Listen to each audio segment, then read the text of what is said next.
എടുക്കാൻ എടുത്തില്ല. സമത്വ കേരള ജമിയത്തുൽ ഉലമ പ്രോപ്പർ ചാനലിൽ മുന്നോട്ട് പോയി. 1989 ഫെബ്രുവരി 18 യോഗം ചേർന്നു. ഇവർ സമ്മേളനം നടത്തി. ഫെബ്രുവരി 18 യോഗം ചേർന്നു. ആ യോഗത്തിൽ വെച്ച് സമത്വ ഔദ്യോഗികമായി ഒരു പ്രമേയം അവതരിപ്പിച്ചു.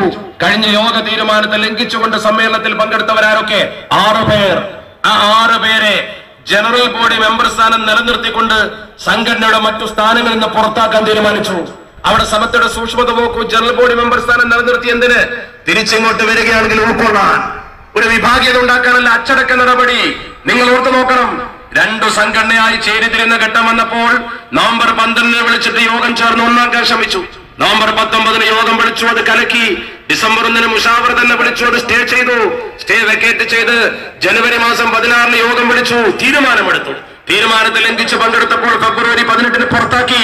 ഈ 5 നടപടിക്രമങ്ങളിൽ സംഘടനാപരമായോ ഇസ്ലാമികമായോ സാധാരണഗതിയിലോ എന്തെങ്കിലും ഒരു പിഴവുണ്ടോ? പറ. നിങ്ങൾ നോക്കൂ. ഇസ്ലാമിക നടപടിക്രമമല്ലേ സമത്വം ചെയ്തിട്ടുള്ളൂ? ഇതല്ലേ സമത്വം ചെയ്തിട്ടുള്ളൂ? ഓർക്ക് നിങ്ങൾ. ഇനി നിങ്ങൾ ഉറപ്പ് നോക്ക്. സാധാരണ ഒരു മദ്രസയിൽ ഒരു അധ്യാപകൻ പഠിപ്പിക്കുമ്പോ 1 or 2 കുട്ടികൾ വൈകി വന്നു, അല്ലെങ്കിൽ ഗുരുത്തക്കേട് കാണിച്ച് പുറത്താക്കും. പുറത്താക്കുന്ന സമയത്ത് ഈ കുട്ടികൾ എന്ത് ചെയ്യണം? മാപ്പ് പറഞ്ഞ് കയറണം, അല്ലെങ്കിൽ ബാപ്പയെ കൊണ്ടുവരണം. കുട്ടികൾ മുറ്റത്തേക്ക് നോക്കുമ്പോൾ വിശാലമായ മുറ്റം. പുറത്താക്കിയ ആളുകൾ 6 ആണ്ട്, ഒരാളല്ല 2-3 ആൾ കൂടുമ്പോ ധൈര്യം കൂടും. നമുക്കെന്നാൽ ഇവിടെ ഒരു മദ്രസ വെച്ച് കെട്ടി പ്രിൻസിപ്പൾ ആകാം.